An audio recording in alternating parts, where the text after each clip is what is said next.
우리 할렐루야 샬롬하고 인사하는 시간 같습니다. 할렐루야 샬롬 샬롬 샬롬 샬롬 샬롬. 하나님 사랑합니다. 여러분 주 안에서 사랑합니다. 여기 2장 얘기죠. 예레미야 2장 말씀. 힐기야 제사장의 아들로 태어났다. 이 예레미야를 제가 보면서 말씀 중에 갈등을 많이 했어요. 굉장히 너무 어려워서 얘를 잘 이해하고 은혜가 있을까를 도대체 어떻게 해야 되나. 그러다가 제일 가볍고 쉽게 준비한다고 말씀을 준비해봤습니다. 어릴 때부터 성전을 제일 많이 경험하면서 자란 예레미야. 제사장들은 되게 보수적인 사람들이었겠죠? 예레미야는 보수적인 종교 명문가에서 태어나서 그렇게 교육을 받은 엘리트였다고 그래요.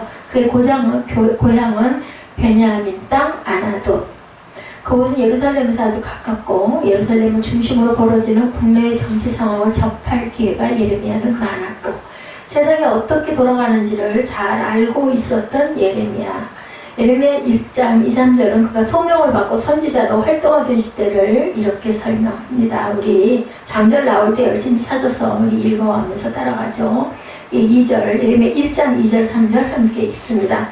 아몬의 아들 유다왕 요시야가 다스린 지 13년에 여호와의 말씀이 예레미야에게 임하였고 요시야의 아들 유다의 왕 여호야김 시대로부터 요시야의 아들 유다의 왕 시드기야의 11년 말까지 5월에 예루살렘에 사로잡혀 거기까지 임하니라. 왜 안 읽으세요?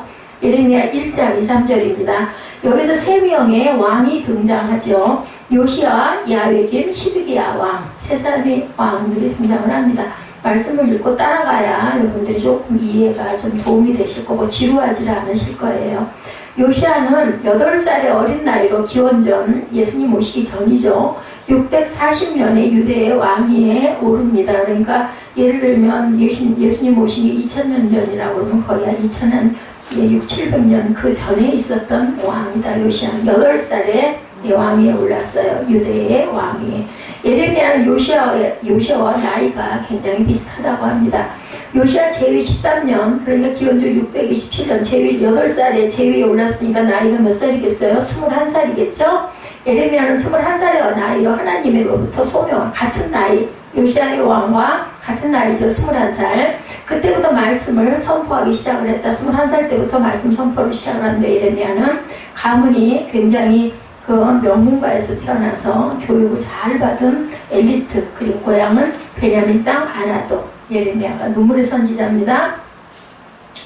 그래서 그때부터 말씀을 선포하기 시작했는데 요시야 왕은 예레미야가 말씀을 선포하기 시작한 5년 뒤, 그러니까는 21살이 26살 정도 됐을 때 5년 뒤부터 26, 7살 되었을 때가 개혁운동에 박차를 가합니다. 누가? 요시야 왕이 나이가 이제 먹었어요. 8살에 지위를 해서.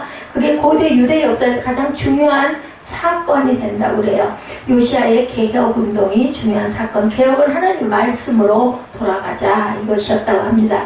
이 운동이 성공했다면 유대의 역사도 다르게 전개될 수도 있었을 것인데 요시야 왕의 선택의 순간이 왔습니다. 유브라데스 강을 가운데 두고 남쪽에 이집트와 북쪽에 바벨론이 전쟁을 벌이기 시작한 사건이 일어납니다. 이집트와 바벨론의 전쟁. 두 나라는 모두 당대에 굉장히 막강한 힘을 자랑하고 영향력을 끼치던 그런 나라죠. 여러분들도 아시죠? 이집트와 바벨론. 당시 유대가 처한 상황은 일본과 중국, 일본과 러시아 사이에 끼어있던 우리나라와 이시조선의 말기의 형국과 굉장히 비슷했다고 합니다. 요시야는 바벨론 편에 섰어요. 유브라데 강으로 밀고 올라오는 이집트의 파라오 느곱과 맞붙어서 같이 싸우게 됩니다. 요시야에게 무슨 배짱이 있었는지는 모르겠지만 어느 정도 버티면 바벨론이 내려와서 구해주려니 이렇게 생각을 했다는 거죠. 그 전쟁에서 요시야는 죽고 맙니다. 요시야 왕 27살에. 그때가 개혁을 시작한 지 13년밖에 되지 않는 기원전 609년. 그때 그의 나이가 39살이었다고 합니다. 이집트의 파라오 느고는 자기 마음대로 요시야의 아들 여호아스를 폐위시키고 그의 동생 야외기문을 유다의 왕으로 세웁니다. 역사적인 이야기입니다. 자기 말을 잘 들을 사람을 왕으로 세웠어요. 여호야김은 왕의 자질이 굉장히 부족한 사람이었고 바로 구절에 두 번째로 언급된 유대의 왕, 두 번째 왕, 유대의 왕입니다. 그렇게 억지로 나라가 가다가 결국 위 본문에서 세 번째로 거론된 시드기야 제위 11년 요시야가 전쟁터에서 험하게 죽은 지 22년 만인 기원전 587년에 바벨론에 의해서 예루살렘이 함락이 되고 맙니다. 왕족을 비롯해서 귀족들과 사회 지도층 인사들은 모두 바벨론 포로로 잡혀가죠. 유대 땅은 바벨론 총독이 와서 다스립니다. 이제 나라가 없어진 거 여러분들 아시죠? 바벨론 포로 70년 생활이 시작된 거예요. 예레미야는 바로 이 시기에 40년 동안 하나님 말씀을 선포한 선지자. 몇 살부터? 21살부터 20년 동안. 그의 나이 20대 초로부터 시작해서 40년 동안 60대 초까지 20년이 아니라 40년 동안 정서적으로 예민하고 시대를 보는 눈이 남다르게 연민한 예레미야는 불운한 눈물의 선지자가 되고 맙니다. 왜냐하면 그때 나라 정세가 그렇게 암울하고 암흑 같고 그리고 굉장히 깜깜한 시대였기 때문에 그때 외친 예레미야의 그 말들이 이스라엘 백성들에게는 굉장히 독이 됐기 때문에 다들 싫어했어요. 예, 그는 풍전등화 같은 조국의 운명을 예감하죠. 예민했으니까. 남이 눈치채지 못한 민족의 어떤 불행을 내다본다는 것은 굉장히 고통이에요. 알 수 없고 볼 수 없는 걸 나 혼자만 보고 알고 그리고 아무도 이해하지도 않고 믿을 수도 없는 것들을 선포할 수밖에 없어. 누가? 하나님께서 명령하셨기 때문에 내가 원해서 하는 게 아니에요. 그죠? 고통스러웠을 것 같습니다. 이는 마치 자기 가족이 치료 불가능한 말기 암에 걸렸다는 사실을 알게 된 의사의 심정과 같겠습니다. 그래서 그에게 눈물의 선지자라는 이름이 붙죠. 더 큰 고통은 조국의 암담한 운명을 감출 수가 없었다라는 것. 예루살렘 주민들에게만 전해야 했습니다. 그런데 주민들은 예레미야의 설교를 들을 준비가 전혀 되지가 않았다. 이해하고 싶지도 않고 믿고 싶지도 않은 그러한 민족들이었다는 거죠. 당시 예루살렘 주민들은 모두 하나님이 자신들을 지키고 축복해 주신다는 확신에 차 있었는데 하나님의 선민이라고 자부를 하고 있었는데 그런 사람들은 하나님의 심판이 임하고 바벨론의 포로가 될 것에 대한 예레미야의 설교를 받아들일 수가 없어요. 여러분들 같으면 당신의 집안에 재앙이 있을 거고 당신은 핍박을 받을 거고 당신은 포로로 잡혀갈 거고 이런 얘기하면 좋겠어요? 때려 죽이고 싶겠죠? 나는 절대로 그렇게 생각하지 않는데 예레미야가 살아있을 때는 아무도 예레미야의 말에 귀를 기울이지 않았어요.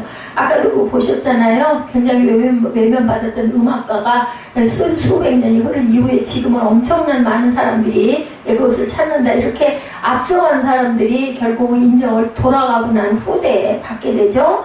그는 선지자로 대접을 받지 못합니다. 고 같은 사람도 그렇고 미술작품 외면당하고 제대로 팔지도 못하고 가난하고 불우하게 있다가 죽었는데 이제 수백 년이 흐른 이후에 굉장히 명품이 돼가지고 그죠?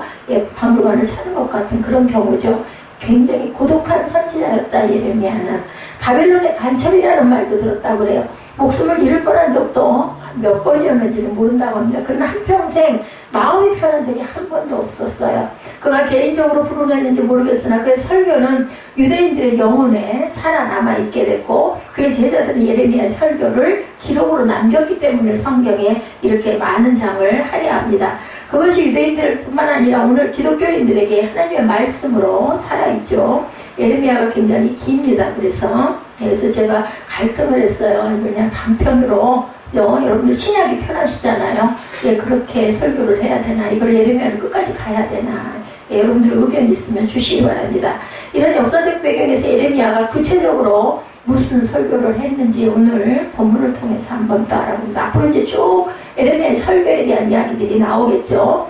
이미 앞의 이야기를 통해서 어느 정도 예측할 수 있을 정도로 예레미야는 나라의 꼴이 이렇게 된 것은 하나님과의 관계가 왜곡되어서라고 주장을 합니다. 2장 5절이죠. 뭐라고 말씀하세요? 나 야훼가 이와 같이 말하노나 너희 조상들이 내게서 무릇 불의함을 보았기에 나를 멀리하고 가서 헛된 것을 따라 헛되이 맹세하였느냐. 헛된 것을 따라 헛되이 맹세했다는 말은 일종의 유언, 언어 유희입니다. 히브리어 성경으로 읽으면 이렇게 말하고 있어요. 그들은 헤벨을 따른 결과 헤벨이 되었다. 이렇게 나타나 있습니다. 공허한 것을 따라갔기 때문에 결국 공허하게 되었다. 당연하죠. 공허한 것을 쫓아가니 공허할 수밖에 없었겠죠. 헤벨이라는 단어는 풍요의 신 바알을 연상시킨다고 그래요. 당시 유대인들은 이 구절을 자신들이 하나님을 버리고 바알을 섬겼다는 비판으로 받아들였을 것인데 8절에서 구체적으로 다시 설명을 합니다. 제사장들은 야훼께서 어디 계시냐 말하지 아니하였으며 율법을 다루는 자는 나를 알지 못하며 관리들도 나에게 반역하며 선지자들은 바알의 이름으로 예언하고 무익한 것들을 따랐다 이렇게 얘기하고 있습니다. 여기에 열거되는 인물들은 모두 유대의 지도자들이었습니다. 제사장, 율법학자, 관리, 선지자들이 그들인데 주로 종교적인 지도자들임을 가리킵니다. 그들은 하나님에 대해서는 관심이 없었어요. 오직 바알이 제공하는 풍요에만 마음을 둡니다. 마치 지금 이 시대에 우리들이 부유하게 살고 싶은 그게 복이라고 생각하는 것과 같은 맥락이죠. 유대 민중들도 또한 그것들을 왜냐하면 잘 먹고 잘 사는 게 제일 중요하잖아요. 세상에 살면서. 그래서 영적으로는 아주 깜깜했다라는 이야기를 여기서 하고 있죠. 예레미야가 보기에 그것이 하나님 앞에서 악이었다. 악으로 보입니다. 예레미야 눈에는 생수의 근원 되시는 하나님에 대한 마음이 오죠. 예레미야 선지자는 하나님의 영감을 통해서 하나님의 백성이 행한 두 가지 악을 다음과 같이 지적합니다. 이 두 가지 악이 중심입니다. 사실은 13절이죠. 내 백성이 두 가지 악을 행하였나니 곧 그들이 생수의 근원되는 나를 버린 것 그리고 스스로 웅덩이를 판 것인데 그것은 그 물을 가두지 못할 터진 웅덩이다.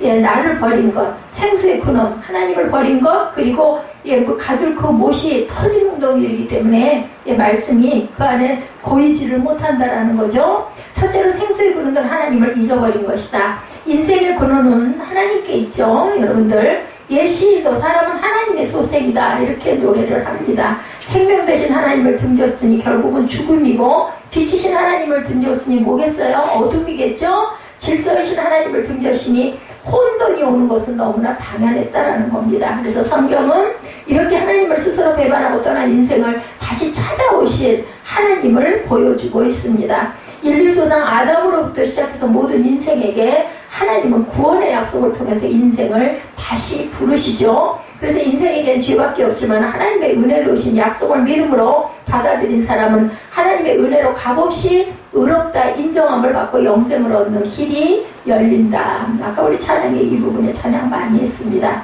하나님의 백성은 이 은혜로 하나님의 약속을 예수 그리스도로 말미암아 믿고 구원받은 사람들이다. 그냥 아까 제가 불가능한 하나님이 하실 수 없는 것 세 가지 중에 하나가 그 회개하고 구원을 원했을 때 구원을 받게 된다. 구원받지 않은 사람은 하나님이 구원해 줄 수가 없다. 이 부분 하나님은 절대로 돌아가시지 않는다. 제가 세 가지를 여러분에게 말씀드렸어요.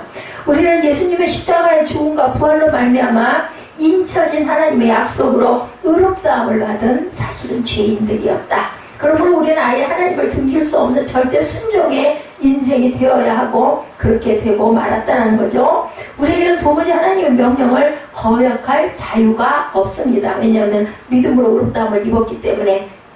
그래서 우리가 하나님께 맡기고 내려놓고 순종하기만 하면 모든 것이 다 합력하여 선을 이루게 되어 있습니다. 그런데 오늘 본문은 나의 백성이 구원의 하나님을 등지고 있다 이렇게 말씀을 하시면서 이런 일은 깃김 섬에서도 게달 같은 이방 땅에도 볼 수 없는 일이라고 10절에 그렇게 말씀하죠. 우리 2장 10절 봅니다.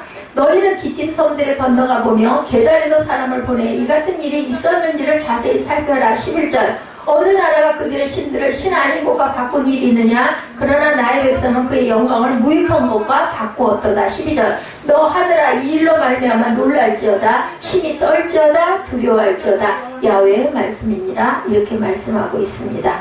예, 우리 하나님은 생명의 주인이신데 이제 어제도 오늘도 영원토록 우리의 생수의 근원이 되시는 분인데 생명과 기쁨과 사제로 새로움과 창조와 거룩함의 근원이신데 하나님과 화합하는 최고의 표현은 어디에서부터 나타난다고요? 예배에서부터 나타난다. 그런데 무익한 것과 바꿨다라고 이야기를 합니다. 자, 의무라고 하면 우리가 예배하기 위한 존재로 창조받고 구원받았기 때문이고 권리라고 하면 하나님의 왕으로 친구로 교제하는 것이 인생 최대의 축복이기 때문에 그것이 권리입니다. 의무는 우리는 창조받았고 구원받았기 때문이죠. 왜? 뭐 하기 위해서? 예배드리기 위해서. 그러므로 우리는 무엇보다 예배에 성공해야 된다. 창세기 4장에 아벨은 예배하는데 성공한 사람이고 가인은 하나님과 함께 예배하는데 실패한 사람으로 등장합니다. 동생 아벨은 하나님의 약속이신 예수님의 죽음과 부활을 믿고 성령의 감동으로 하나님께 예배했지만 가인은 자신의 이름으로 하나님께 예배하려고 해서 실패를 하게 되죠.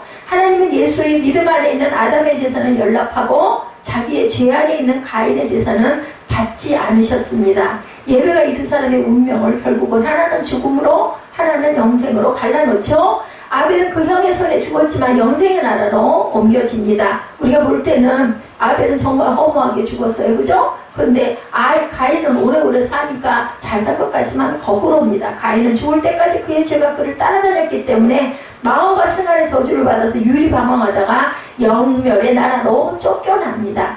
그런데 하나는 구원받고 하나는 버림을 받죠. 아벨과 가인의 다른 점은 죄가 있고 없고가 아니고 모든 인생은 죄인이고 아벨도 가인도 죄인인 아담과 하와의 자녀예요. 똑같은. 그런데 한 사람은 영생으로 하나는 영벌로 갈라진다. 왜? 예배를 온전하게 드리지 못했기 때문에. 하나님이 원하시는 예배를 드리지 못했기 때문입니다.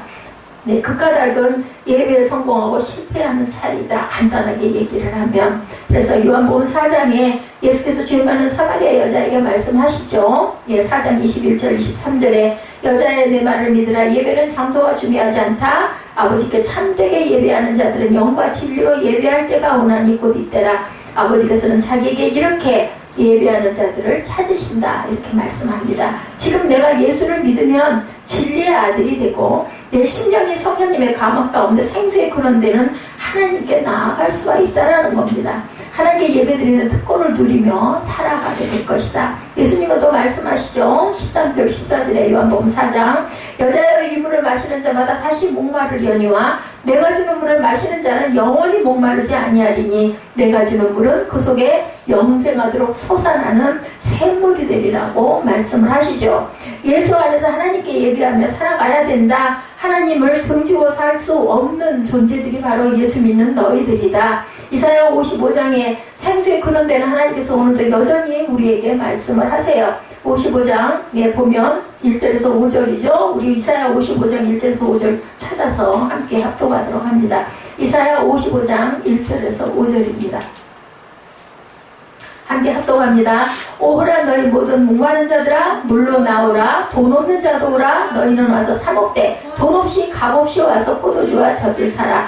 너희가 어찌하여 양식이 아닌 것을 위하여 은을 달아주며 배부르게 하지 못한 것을 위하여 수고하느냐. 내게 듣고 들을지어다. 그리하면 너희가 좋은 것을 먹을 것이며 너희 자식들이 기름진 것으로 즐거움을 얻으리라. 너희는 귀를 기울이고 내게로 나와 들으라. 그리하면 너희 영혼이 살리라. 내가 너희를 위하여 영원한 언약을 맺으리니 곧 다윗에게 허락한 확신한 은혜이니라. 보라 내가 그를 만민에게 증인으로 세웠고 만민의 인도자와 명령자로 삼았나니 보라 내가 알지 못하는 나라를 내가 부를 것이며 너를 알지 못하는 나라가 내게로 달려올 것은 야훼 내 하나님 곧 이스라엘을 거룩하신 이로 말미암음이니라. 이는 그가 너를 영화롭게 하였느니라 라고 말씀을 합니다. 내게로 달려오면 너희를 하나님이 거룩하고 영화롭게 만들어 주시겠다고 약속을 하죠. 예수님 오시기 700년 전에 이사야가 외친 그러한 내용입니다. 예수께서 우리를 위해서 무한한 가치를 대신 지불했으니 오직 믿음과 감사함으로 믿으라. 그리하면 즐거움을 얻으리라. 영원히 살리라는 언약입니다.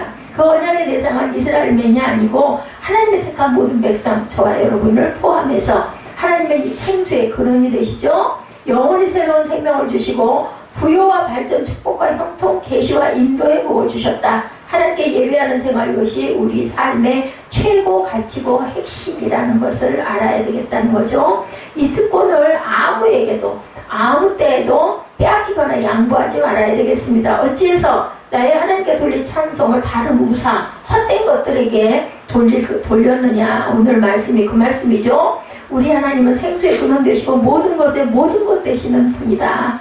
인간 사이에 단절이 있어서는 안 되겠죠? 그래서 하나님께서는 오늘 저와 여러분에게 말씀을 하십니다. 예, 이 만물이 근원이시고 만물의 소유주이시며 만물의 목적이시다. 그래서 둘째로 스스로 웅덩이를 바꾸시라고 얘기하죠. 근데 그놈의 웅덩이가 무슨 웅덩이? 터져버렸다는 거예요. 지금 지구촌은 온통 전화에 시달리고 있다고 해도 지나치지가 않을 정도로, 그죠? 그래서 굉장히 빨리빨리 전달이 되고 연결이 될 것 같은데 사실은 그것이 오히려 화가 된다. 전 세계 4분의 1, 40여 개국이 전쟁, 군사대지 상태에 놓여 있다고 합니다. 지난 3년 동안 500만 명이 희생이 되고 인간이 만든 것을 하나님을 대신할 수가 없다라는 것을 증명해 보이고 있고, 최초로 원폭 실험을 했을 때 한 과학자가 이렇게 외쳤다고 그래요. 하나님이여 용서하옵소서 우리가 지옥을 만들었나이다. 이렇게 한 과학자는 외쳤다고 합니다. 인간의 생수에 근원되는 하나님을 등진 다음에 인류의 역사는 하나님의 대용품을 만드는 것이었다라고 그러죠. 바벨탑 여러분들 아시죠? 그것으로 인하여 인간화를 만들고, 인간 창가의 르네상스 운동, 유엔의 태동, 의학과 문명의 발달, 황금 숭배 이런 것들이 인간을 행복하게 잘 살게 했느냐, 그죠? 과연 아니면 황폐화시켰느냐? 하나님은 인류의 내면과 외면을 이렇게 초토화시키고는 견딜 수가 없는 분이셨다라는 거죠. 속성상 이 땅을 기름지고 아름답게 만드신 하나님은 반드시 이 땅을 새롭게 변화시켜 보존하실 것이라는 것. 하나님을 떠난 인간은 여기저기에 웅덩이를 팠어요. 파기는 아까 얘기한 것처럼 이 모든 것들이 다 웅덩이를 판 겁니다. 그죠? 바벨탑, 그리고 르네상스 운동, 자, 유엔의 태동, 의학과 문명이 발달 좋은 거잖아요. 의학이 발달해야 되고 문명이 발달해야 되는 게 맞습니다. 황금 숭배, 오히려 황금이 많아서 나쁠 건 없죠. 이런 모든 게 사실은 웅덩이를 판 건데, 그 웅덩이가 온전한 웅덩이였으면 좋겠는데 본질을 잃어버린 터진 웅덩이가 됐다는 게 바로 문제라는 거죠. 하나님을 떠난 인간은 이렇게 웅덩이를 팠어요. 호텔을 짓고 공장을 짓고 술집을 짓고 병영을 만들기도 했습니다. 근데 이런 것들이 사람에게 생수를 주었느냐? 성경에서 말씀하시죠. 내 백성이 두 가지 악을 행하, 오늘 본문 중심 마지막 구절이죠. 13절. 악을 행하나니 그들의 생수의 근원은 나를 버린 것, 스스로 웅덩이를 팠는데 그것은 그 물을 가두지 못할 터진 웅덩이들이다. 인간이 판 웅덩이는 물을 저축하지 못한 터진 웅덩이라고 말씀을 합니다. 인간이 판 것은 연구하지 못하고, 인간이 세운 것은 곧 무너지고, 그렇죠? 인간이 만든 것은 더 큰 재앙을 불러들일 뿐이다. 오늘 이 시대처럼 인간이 불안해하면서 교만한 시대는 이전에 없었다고 그래요. 이 지금 우리가 살아가고 있는 시대만큼 한없는 불안과 공포에 떨면서도 내일에 대한 아무런 생명의 확신이 없으면서도 여전히 인간은 자기가 만든 것을 자랑하고 신뢰하기를 그치지 않고 있다. 세월이 갈수록 인간의 심령은 더욱 공허해지고 생태 환경은 점점 더 나빠집니다. 그죠? 뭐 그런 말씀 하시더라고요. 올겨울이 춥대요. 그리고 얘기를 했더니 여름이 더워서 겨울도 추운 거죠? 하고 얘기가 대화가 이어집니다. 그랬더니 그 다음 얘기가 내년 여름은 더 덥대요. 어떻게 살까요? 깜빡합니다. 인간과 인간 사이의 단절은 점점 깊어지고 막힌 다음은 점점 두터워지고 있습니다. 여러분들 아마 느끼실 거예요. 이것이 우리들의 고통입니다. 가장 살기 좋고 가장 문명이 발달되고, 그죠? 가장 빠르고 소통도 빠르고 이런 시대에 우리는 너무너무 바빠요. 여유도 없고, 그죠? 여가도 없고, 정말 우리가 안주할 수 있는 곳이 아무것도 없는 그런 느낌, 항상 쫓기는 느낌이, 왜 이렇게 좋아지고 빨라졌는데 이렇게 쫓기는 느낌이 들까? 옛날에는 누구에게 소식 한번 전달하려면 굉장히 복잡했어요. 그죠? 전보를 쳐도, 그죠? 빨리 간다고 해도 하루 이틀 걸려. 요즘은 어때요? 뭐 손에 있는 휴대폰만 탁 해서 누르면 금방 가는데도 왜 그렇게 오래 걸리고, 왜 이렇게 더 힘이 들고, 사람과 사람이 눈을 맞출 시간이 너무나 없죠. 이렇게 사람이 만든 세상, 메이드 인 맨, 이런 곳에 우리는 결코 안주할 수가 없다. 하나님이 만드신 세계 메이드 인 갓으로 돌아가야 한다는 것이 바로 에레미야가 외친 본문의 말씀이라는 거. 여러분들 다른 건 다 기억하지 마시더라도 인간이 만든 모든 것은 그 물을 가두지 못하는 터진 웅덩이가 돼서 이렇다. 이 부분을 깨달아 아시기 바랍니다.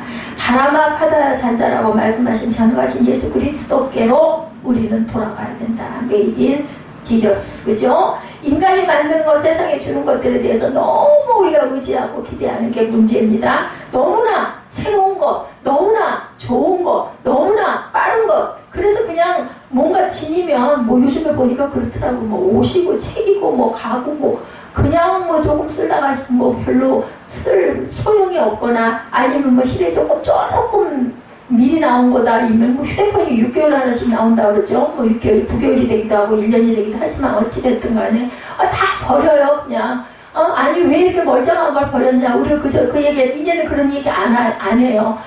필요가 없으니까 다른 걸로 교체했기 때문에. 그리고 이제 돈을 주고 버리잖아요. 이제 뭐 주워가는 게 아니라 돈을 주고 버리는 멀쩡한 것들을. 그죠? 우리 우리 아파트가 잘 사는 아파트가 아닌데도 정말 기가 막히게 이사 한 번 가면 뭐 다 새 것들 그냥 다 버리고 갑니다. 예, 그래서 우리가 항상 목마르고 그리고 항상 하나님께 갈증을 호소했던 그 시대가 오히려 낫잖아요. 불편했던 시대인데도 불구하고. 여러분들 옛날 그립지 않으세요? 저는 그립더라고요. 시골에 그 모기향 맡아가며 수박 내놓고 둘러앉아서 친구들끼리 한 조각씩 먹고 그냥 뭐 수박 그 물도 줄줄 흘리고 막 그죠? 그러면서도 그렇게 꿀같이 맛있고 그리고 얘기하고 모기향 피우고 모기장 치고 자던 그 시절. 예, 그 시간들이 굉장히 그립습니다.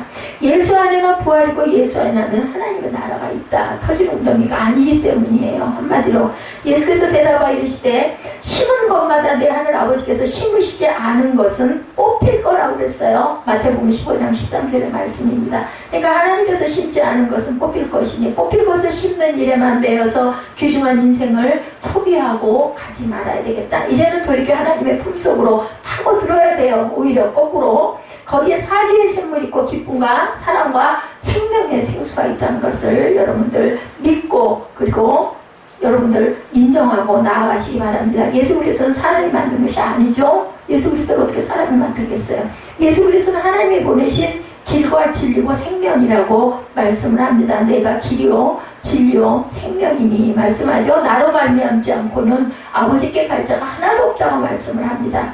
예수 그리스도 안에만 하나님의 은혜와 진리를 충만하게 누릴 수 있다라는 겁니다. 거기엔 생명이 있기 때문이죠. 진리이기 때문입니다. 어느 시대를 방불하고 변함이 없다라는 것. 사람이 서로 이기려고 대판 두 사람이 싸웠어요. 싸우고 난 다음 똑같이 괴롭죠. 싸우고 나서 기분 좋을 사람 아무도 없죠. 그때 느낀 것, 그들이 싸운 그 제자가 하나님의 말씀을 등진 거고 그 다음에 웅덩이를 팠는데 터진 웅덩이를 팠다라는 결과입니다. 서로에게 기대를 걸고 싸우고 이겨서 승리의 기쁨을 쟁취하려고 했는데 그것에 나온 것은 더러운 물, 마실 수 없는 물, 마시면 죽는 독이 넘쳐나올 뿐이다. 싸워가지고 좋을 사람은 이겨도 별로 좋지가 않죠. 이런 게 얻은 것보다 많습니다. 서로 주변야 속이 시원할 것만 같은데 그들은 하나님의 말씀을 마음속에 두지 않았기 때문이라는 거죠. 달라야 되겠죠? 상대방을 만든 하나님을 인정하지 않습니다. 허물을 덮어주고 원수갚기를 내려놓고 사랑하고 이해하고 위해서 기도하는 하나님의 말씀을 순종하지 않았기 때문이다. 종래 상대방을 불쌍히 여기고 용서하는 은혜와 사랑의 웅덩이를 파지 않아서라는 거죠. 바로 곁에 유일한 해결책이 있습니다. 고린도전서 3장 2절입니다. 우리는 지금 하나님의 말씀을 뭐로 먹지 아니하고 밥으로 먹지 아니하고 젖으로만 먹고 있지는 않은지. 여러분들 본인들이 아마 더 잘 아실 거예요. 육신의 일에만 부요하고 육신만 살찌우고 영의 일에는 게으르지 않은지. 좋아서 한 웅덩이에 지금 무슨 물이 나오고 있습니까? 육신으로 심어 무엇을 거두고 있습니까? 여러분들 스스로에게 물어보시기 바랍니다. 로마서 8장 5절에서 6절입니다. 자, 로마서 8장 5절에서 6절 말씀 우리 입술로 고백합니다. 그냥 말씀을 마치도록 하죠. 로마서 8장 5절 6절입니다. 육신을 따르는 자는 육신의 일을, 영을 따르는 자는 영의 일을 생각하나니 육신의 생각은 사망이요 영의 생각은 생명과 평안이니라. 하나님 일은 예수 그리스도를 믿는 일입니다. 오직 예수 그리스도와 그분의 십자가를 통해서만 우리는 생수를 마실 수 있다라는 것. 그 다음에는 내 자신의 심령을 파고들죠. 예수 그리스도께서 내 마음속에 계시기 때문에 안연히 돌이키고 생수의 근원으로 우리는 돌아가야 합니다.